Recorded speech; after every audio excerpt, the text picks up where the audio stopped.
Good evening and welcome to Mining the Riches of the Parsha. Tonight is Thursday night, December 21st, 2023. I am thrilled to be with you. I've been looking forward to this all week, preparing for it all week, and I am very grateful to every one of you for giving me the chance to study with you tonight.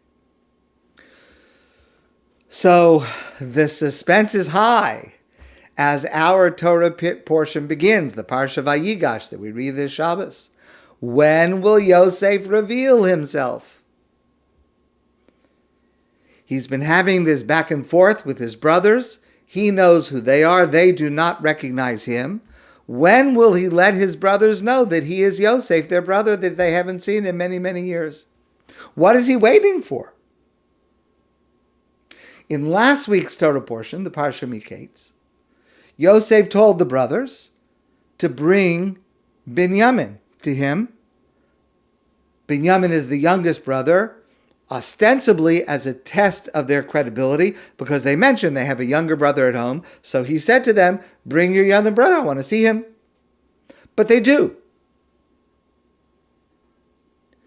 But still, at that point, Yosef does not reveal himself. So clearly, Yosef is waiting for some perfect moment for this reveal to take place. But what is it?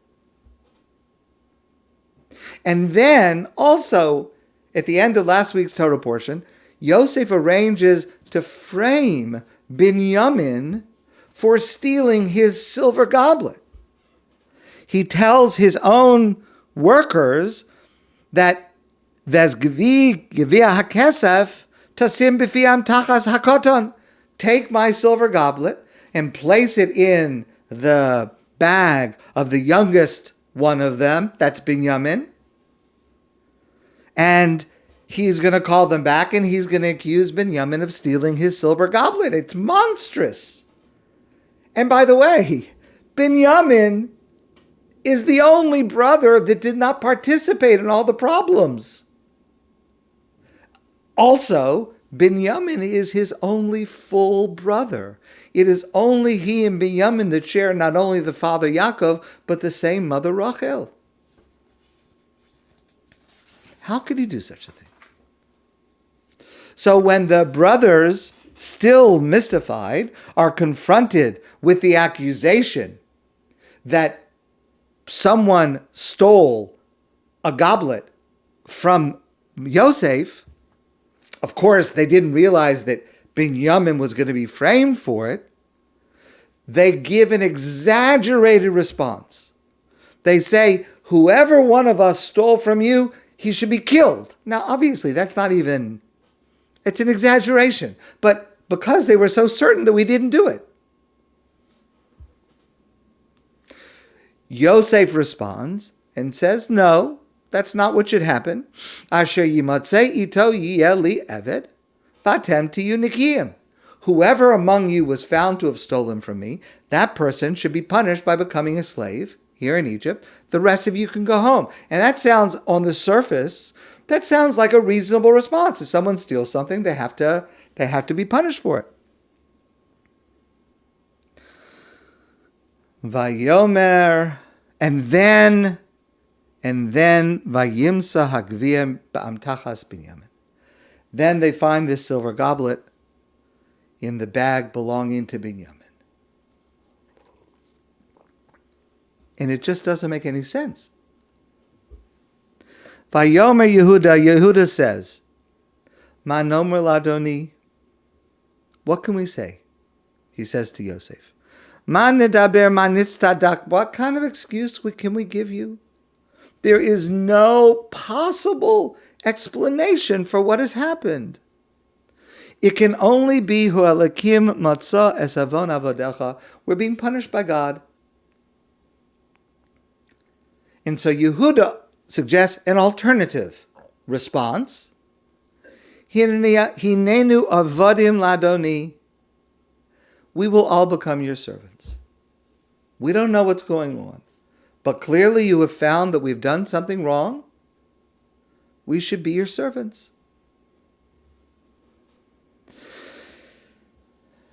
And by the way, again, at this moment, isn't this the fulfillment of Yosef's dreams? That his brothers would all come to him and they would be subservient to him. They would apologize. They would say what we did was wrong all those years ago. The brothers don't know that Yosef knows how right that is. We're being punished by God for what we did to Yosef many years ago. Why doesn't Yosef reveal himself then? If the idea was he wanted the dreams from when he was 17 years old, that his whole family would be subservient to him, they would no longer make fun of him, they will look up to him as a ruler, as a powerful person. It's happening right now at the end of last week's Torah portion. Why does Yosef not reveal himself to them at this moment? Instead, Yosef repeats his earlier response. No, there's no reason for you all to become servants, slaves. The one in whose bag the cup was found, he should be a slave. He's got to be punished. The rest of you can go home to your family. It's the same thing that he said before, which, again, without knowing the backstory, it seems like a reasonable, just response. But that's the end of Parshas Miketz. Why doesn't Yosef reveal himself? And then we begin our Parsha, the Parsha VaYigash. VaYigash Elav Yehuda. Yehuda comes close to Paro, and he says to him, listen, let's go through this whole story. And he tells Yosef the whole story. And we were here before, we came back. You told us not to come back unless we brought our younger brother Binyamin. Our father did not want to let Binyamin go. But I said, I will be responsible for Binyamin. This is Yehuda speaking. And now we've come here. We've done everything that you've asked. And now the absolute worst thing that Yaakov was afraid of has happened. That it appears that Binyamin is going to be punished. Of course, for no reason, but he's going to be punished. He's going to have to stay there forever. So now Yaakov will not only have lost one son, Yosef, he's going to lose his brother, Binyamin. And so Yehuda says, V'ata yeshev na avducha tachasanar eved ladoni v'anar yal im echav. Let's do this. I will be your slave, Yehuda says to Yosef. I'll be your slave in place of Binyamin. Let Binyamin and the other brothers go home. Now, this is different than what Yehuda said earlier. Yehuda said earlier, we will all be your slaves. But now Yehuda is saying something different. He's saying, I will be the slave, and Binyamin and the other brothers will go home. Now, if you just think about this for a second, again, from the point of view of the charade of what's going on, that they don't know who Yosef is, first of all, this is the least reasonable suggestion. This is the least just suggestion. The person who committed the crime goes free and some other person gets punished. That doesn't make any judicial sense. And also, Yosef has already 2 times said to them, the one who did this crime, in quotation marks, because we know he's being framed, he's the one that will have to be punished. Everybody else is not. So Yehuda is now coming another time with an offer that is even further from reason and further from what Yosef had already said twice was going to happen.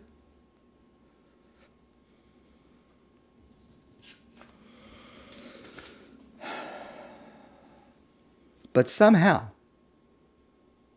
those words of Yehuda, those unreasonable, unjust words, somehow, that's the magic phrase. That is the moment that brings everything to a climax. V'lo yachol Yosef lihisapek. Yosef could not hold himself back. He clears the room except for his brothers. Vayomer Yosef el Echav. Yosef says to his brothers, Ani Yosef. I'm your brother Yosef. This is the moment that Yosef chooses.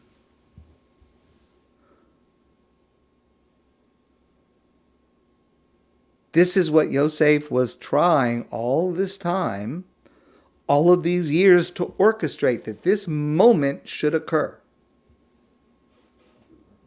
But what was it? What happened at that moment? What did Yehuda say that led to this revelation? So in order to understand this, I think we have to go back early in Yehuda's life to the worst, most immoral moment of his life, when Yehuda orchestrated the sale of his brother, their brother Yosef,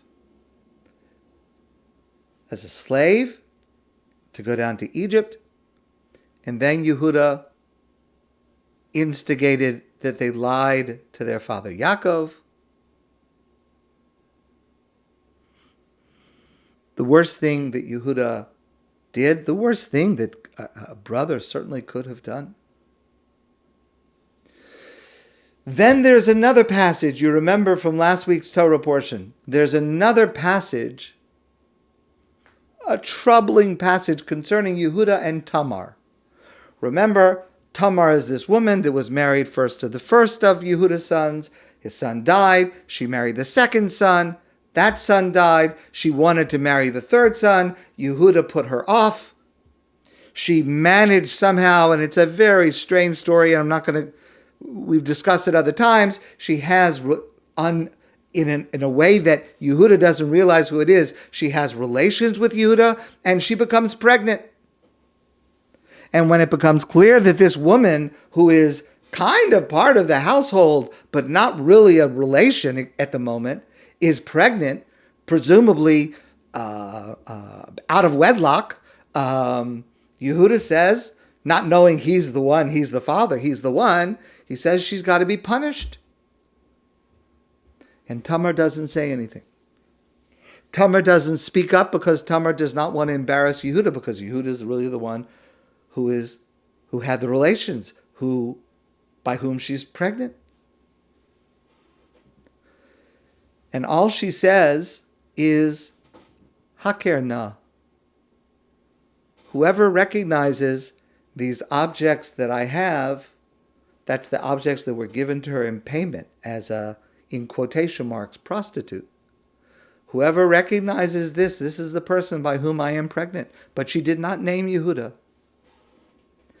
And at that moment, Yehuda says, Tzadka mimeni, she is more righteous than I am. What I did was wrong. And she was willing not only to not embarrass me, but it might have meant even, God forbid, she would lose her life. Now, these two events in Yehuda's life are connected. The Medrash Tanchuma shows us a textual connection. Aviva Zornberg points this out, that the same phrase is used in both of these narratives. Yehuda says to Yaakov, their father, Haker na, do you recognize this is Yosef's coat, and it had been covered in blood. It was from an animal, but the idea was to make Yaakov think that Yosef had been killed. Haker na, do you recognize this coat? In the same words, Haker na, do you recognize? Tamar speaks to Yehuda. There's a connection between these two narratives, these two episodes. Negative, terrible, immoral, horrible events in Yehuda's life. And it is this event where Yehuda responds. And this event with Tamar puts Yehuda on the path to responding to the terrible mistakes he has made with personal growth, with becoming a better person. And Yehuda's process of repentance and betterment and growth and the aftermath of these horrible events, that process of growth culminates in our Torah Parsha, in our passage, when Yehuda defies logic and justice in order to prevent any further suffering to their father Yaakov. Yehuda substitutes himself for Binyamin. Yehuda says to Yosef, take me. I'm through causing pain to my father Yaakov. I'm not going to let it happen again. And I'm responsible. I'm responsible to make sure Binyamin gets home. Take me. Let Binyamin go home. It's not just. It's not reasonable. It is Yehuda growing into a position of responsibility. I will not let our father be hurt again.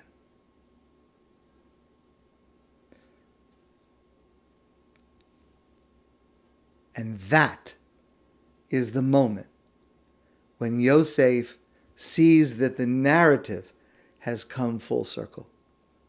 Because Yosef is motivated not by revenge for what the brothers did to him. He's not motivated by this dream that he's got to be the best. He's got to be the leader. Because if that were true, Yosef would have revealed himself at the end of the last Parsha. When that came true, all the brothers were bowing down to him. That is not Yosef's motivation. Yosef is motivated by a desire to reach the goal that his father Yaakov should never suffer the loss of another son, should never feel bereft of another son. And Yosef's motivation is to help Yehuda grow into leadership.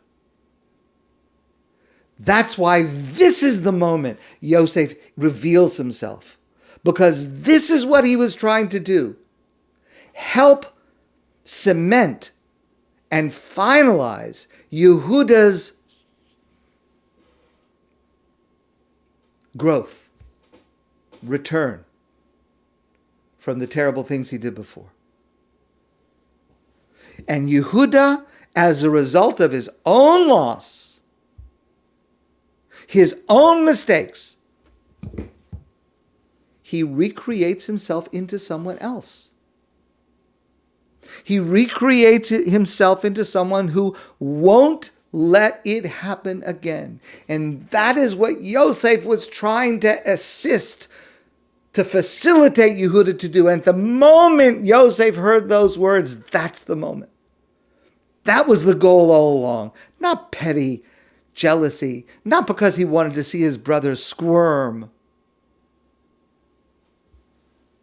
That's the moment that Yosef was waiting for. And that's the moment for which Yosef had worked for years to orchestrate. That's the moment that Yosef reveals himself. That is the moment that Yehuda becomes, in the words of Dr. Aviva Zornberg, the paradigm of responsibility and leadership. And that's the moment Yehuda is selected as our eternal role model. And not only role model, but our most essential identity. We are given his name. We are called Yehudim, Jews, Yehudim, because we are given the task of living up to Yehuda's example. And his name contains this very lesson. The word Yehuda comes from the word to praise. It was given to him by his mother Leah, Earlier, the Torah told us, Vatomer, Leah said when she had given birth to her fourth son, Hapam odas Hashem. This time I will give thanks and gratitude, express gratitude and thanks to God for this child. Al Kain Kara Shmo Yehuda. Therefore, his name will be called Yehuda. It's very interesting. In Hebrew, the word Yehuda or Hoda, Moda'ah, different forms of the same word. It means praise. It also means to admit or confess. It's used in legal terminology. Moda b'miktsas, a person who admits to a partial claim against him. And at first glance, it seems very strange that the same Hebrew word should mean praise and admit or confess. Those two don't seem to have any connection. But listen to how the double meaning fits into the following verse. This is in next week's Torah portion, the Parsha VaYigash, the conclusion of Bereshis. At the end of Yaakov's life, he says to his son Yehuda, Yehuda ata yoducha achecha. Yehuda, your brothers praise you. Now that's a very strange statement for Yaakov to make at the end of his life. Why would the brothers praise Yehuda? Certainly not because of his actions. Yehuda did more to cause, excuse me, Yehuda did more than any of them to cause strife, to cause rupture. I mean, just think of all the harm Yehuda caused his family, his brothers, Yosef.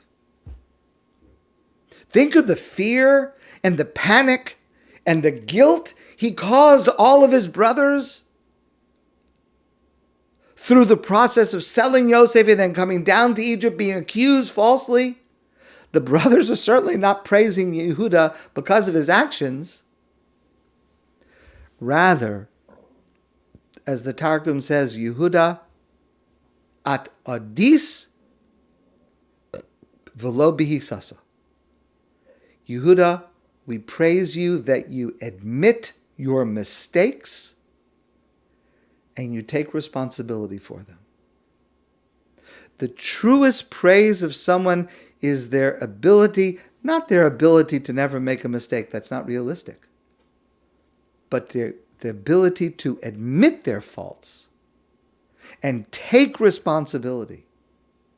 That is what is worth praising a person for. And that is what is required for effective leadership. And it is such an important lesson. Because every one of us can emulate that.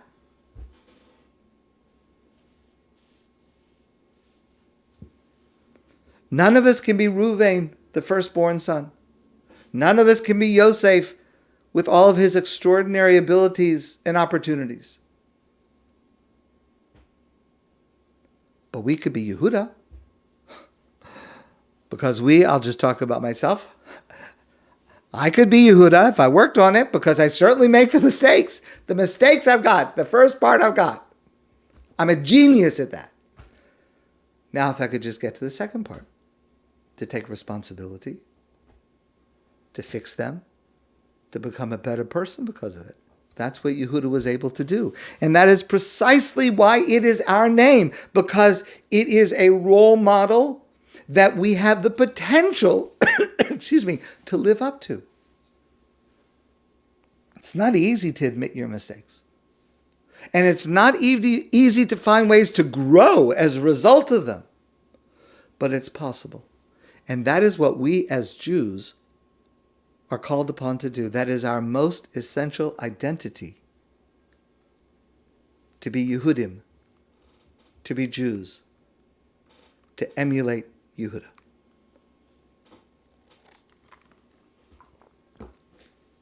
Okay. So the story of Yosef and his brothers seems to work out okay. There's a happy ending. Family is reunited.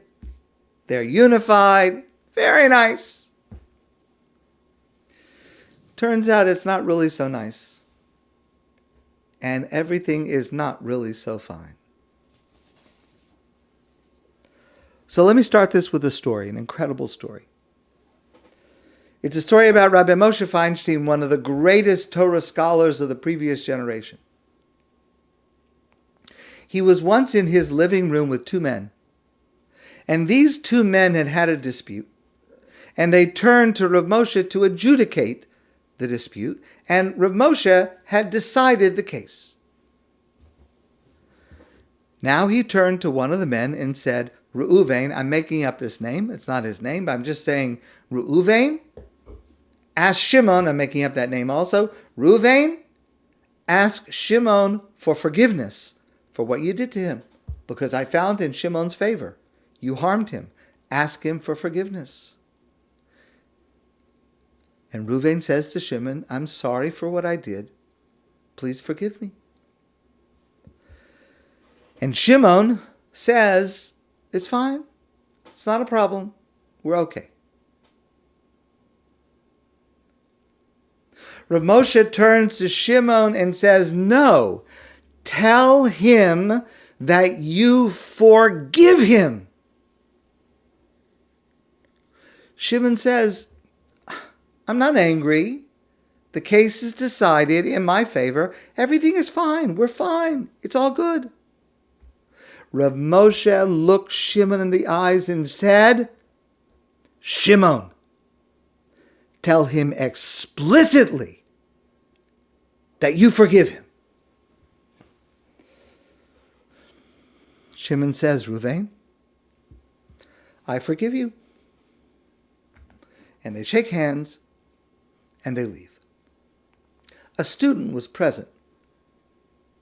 And when the men had left, he said to Rav Moshe, he said, Rebbe, please tell me, why did you insist like that? Wasn't it enough that the argument was over, that they were no longer enemies?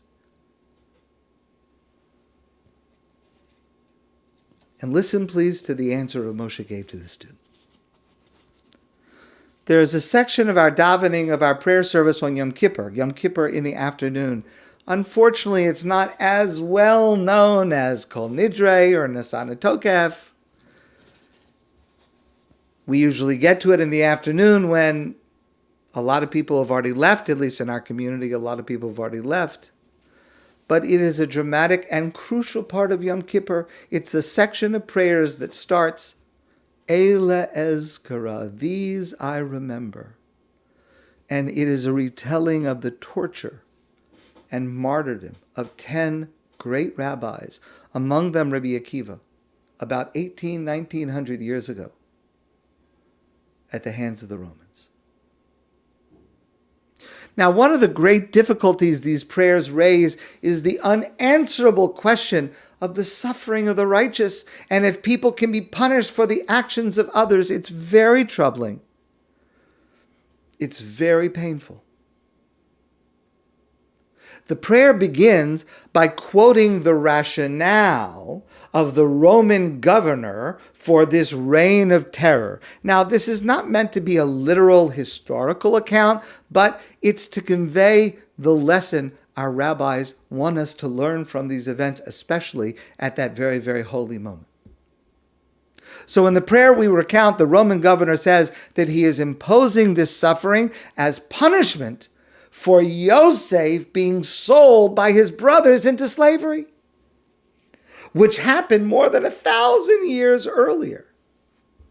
Our story, which concludes in our Torah portion, the Parsha VaYigash. Now, no one ever seems to need a reason to persecute Jews, Nebuch. But for the Roman governor to give this specific reason is very strange, because it indicates that somehow the story between Yosef and his brothers does not have a happy ending.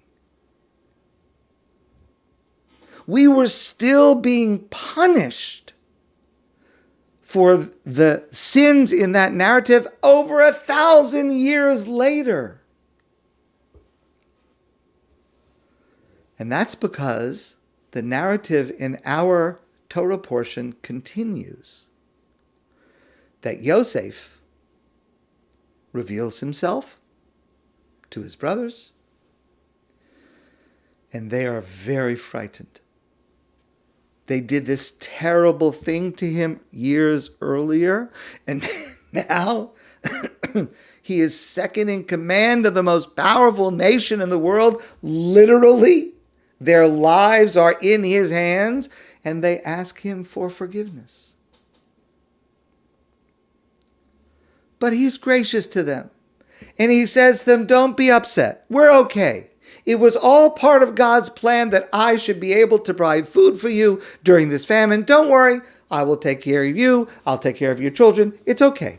It's okay. Don't worry. And the same conversation is repeated in next week's Torah portion, the Parsha VaYigash, just when Yaakov dies. So again, Yaakov dies. The brothers are terribly afraid. They thought to themselves, maybe Yosef was holding himself back from taking his retribution on us for the terrible things we did as long as our father Yaakov was alive, and now Yaakov is dead. Who knows what's going to happen to us? And again, they come to him and say, we are so sorry. We apologize. Forgive us. And Yosef gives the same answer. We're okay. Don't worry about it. I'm going to take care of you. It's going to be okay. And it would seem that that's the end of the story, but it's not. Because Yosef never says the words, I forgive you.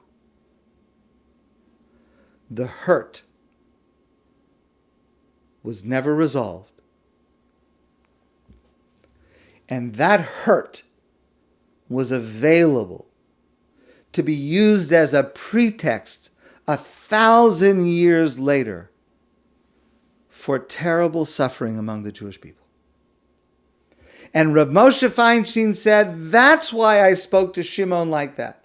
Because to be forgiven, you have to ask for forgiveness and you have to mean it. And to grant forgiveness, you have to say explicitly, I forgive you. And you have to mean it with a full heart.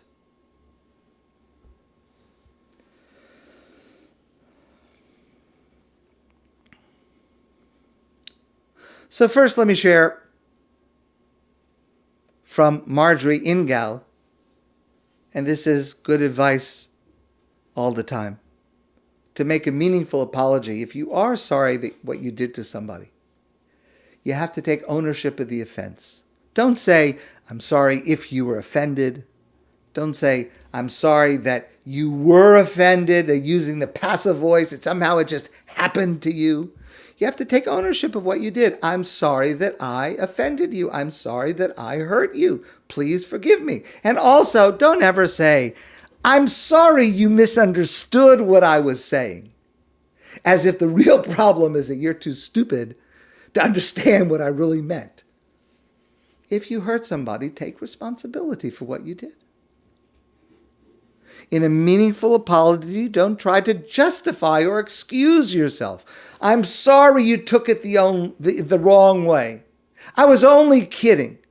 I only did it because I care so much about you. Whatever it is, these are unhelpful apologies. But the most important is that you have to mean it. Truly. When you ask for forgiveness and when you grant forgiveness.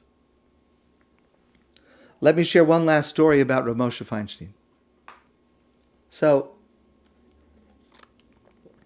he was the greatest authority in Jewish law in the world during his lifetime. Of course, he was a public known figure. And he often held stances that were bold points of Jewish law. Not everyone always agreed. And not everyone who disagreed with him did so civilly. There was a Jewish man who wrote the most terrible slander and attacks on Rabbi Moshe Feinstein. Nebuch. It's terrible against anybody, but against Rabbi Moshe Feinstein, it was a terrible, terrible thing. Several months later, this same man came to visit Rabbi Moshe Feinstein in his home and to ask him for a favor, a big favor. And Rabbi Moshe said yes, and he did it fully. So a student who was with Rabbi Moshe, he said, Rebbe, I don't understand. This is the fellow who acted so terribly to you.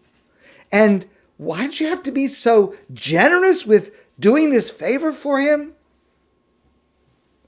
And Rabbi Moshe answered, well, since that event took place, Yom Kippur came. And before Yom Kippur, I forgave him and everyone else who hurt me. And I meant it. And since Yom Kippur, he and I have a clean slate. So of course I would do a favor for him. Any favor I could possibly do, I would do.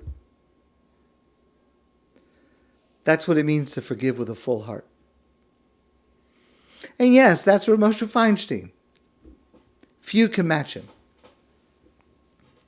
But here's the truth. If we don't forgive when someone apologizes to us, and I'm talking about when it's something significant, something serious. If we don't forgive with a full heart, if we don't find a way to move on, we will stay stuck. And the hurt we suffered will eat us up. If we don't at least try to let our heart hear our words of forgiving and truly mean it, we will be haunted by it. And 1,000 years later, the damage will still hurt us.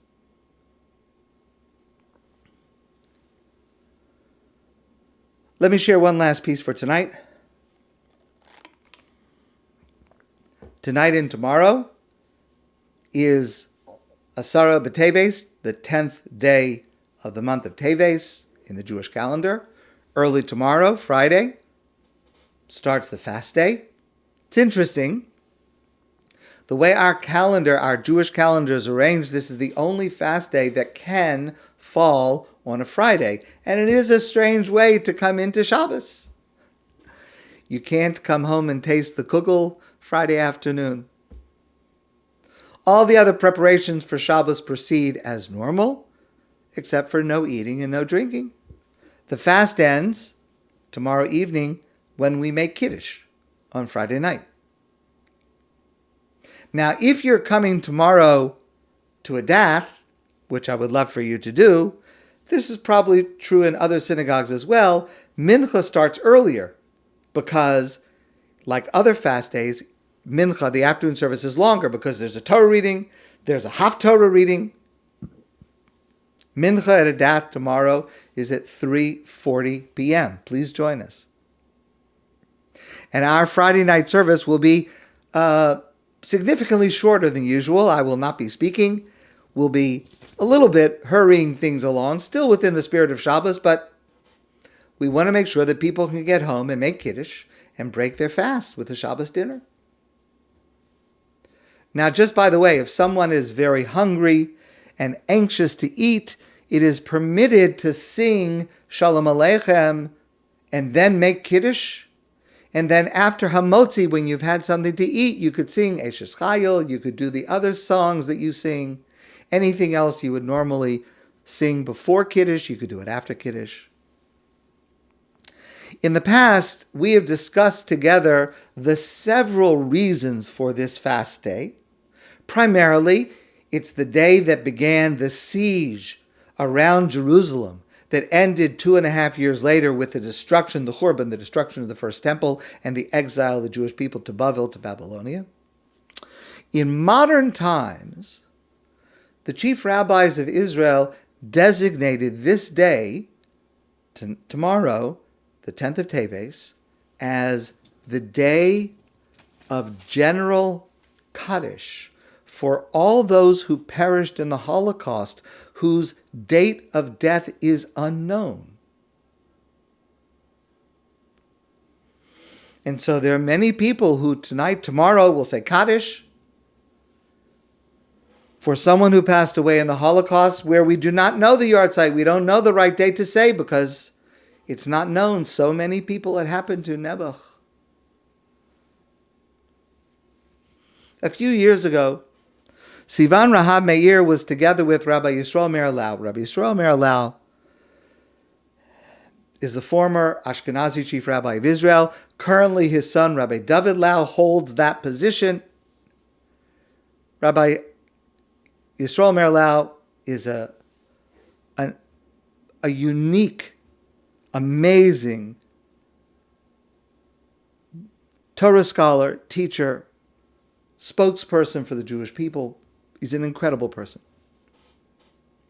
So, on Asara B'Teves a few years ago, Rabbi Lau, Sivan Rahab Meir was there, had a gathering with a group of teenage Israeli girls.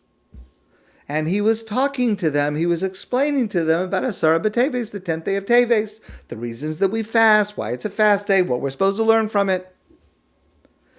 And then he also mentioned that it is the day of general Kaddish for those people who perished in the Holocaust, whose date of death is unknown. So we don't know when the yahrzeit is. We establish it on the 10th of Teves.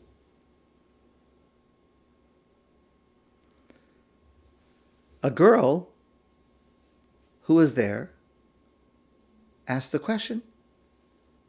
And she said, how could it be? This is a young girl growing up in Israel. How could it be that somebody would die and we don't know what day they died? We don't know the yahrzeit. And the truth is, fortunately, in our current experience, it is rare.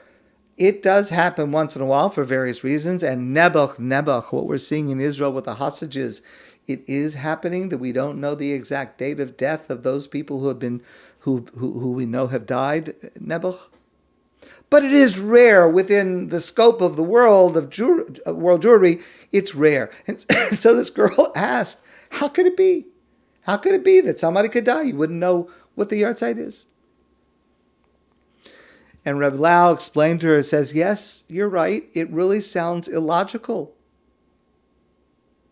But this is what happened during the Holocaust to millions of people. The dates of their deaths are unknown. And they have no graves because everyone who was with them perished. Even entire families from whom there is no memory. Even today, all these years later, we do not know the full extent of the terrible losses of the Holocaust. And so this day, the 10th of Teves, was expanded for these individuals, family members who knew they had a relative in the Holocaust, knew that they were murdered and killed.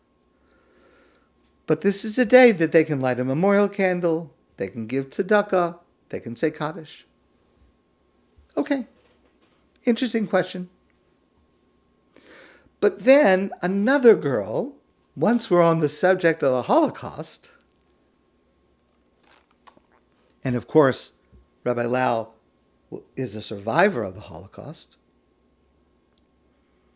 It's generally understood that he was among the youngest survivors of Buchenwald. He was 8 years old when he survived Buchenwald. Okay, so another girl asked the question, once we're talking about the Holocaust, and Rabbi Lau was in the Holocaust. So she said to him, Rabbi Lau, could you tell us, when did you say Shema Yisrael in the Holocaust? A Jew says Shema Yisrael in his or her last moments? Rabbi Lau, as a little boy in Buchenwald, certainly faced death many times.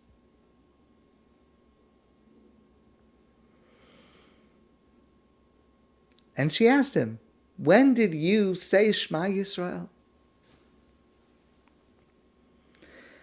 And he smiled a bitter smile and he said to her,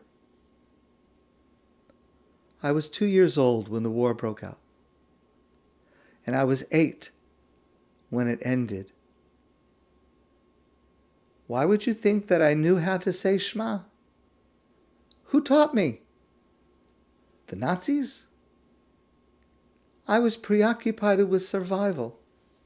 I did not know how to read or write in any language. I immigrated to Israel at 8 years old, having survived Buchenwald, an orphan of both of my parents.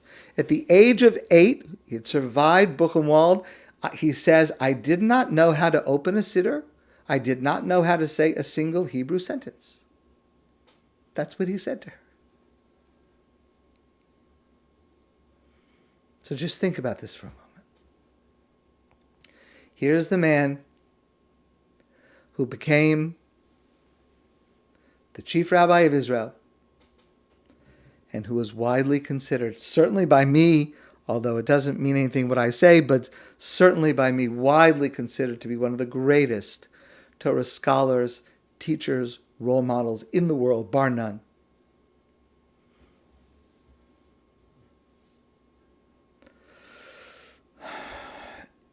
And he says, I have lived to see it's possible to rise and build oneself up out of the ruins. And so then another girl asked this question, the final question. And she said to him, Rabbi Lau, what gives you strength?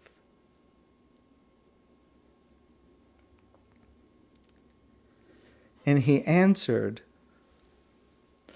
the terrible destruction of our people, but also the building and rehabilitation, the capacity to fulfill our dream. That's what gives me strength. There is no greater example or symbol of that than Rabbi Yisroel Meir Lau. And equally what is happening now in Israel, the capacity that the Jewish people have to rebuild, the capacity in the face of destruction to ultimately fulfill our highest dreams. I hope to speak about this on Shabbos morning at ADATH. It is what we are witnessing today, what we are taking part of today. There will be a rebuilding. And we will, as a people, fulfill our highest dreams. My friends, I wish you a wonderful evening and a beautiful Shabbos, and I look forward to seeing you soon in person.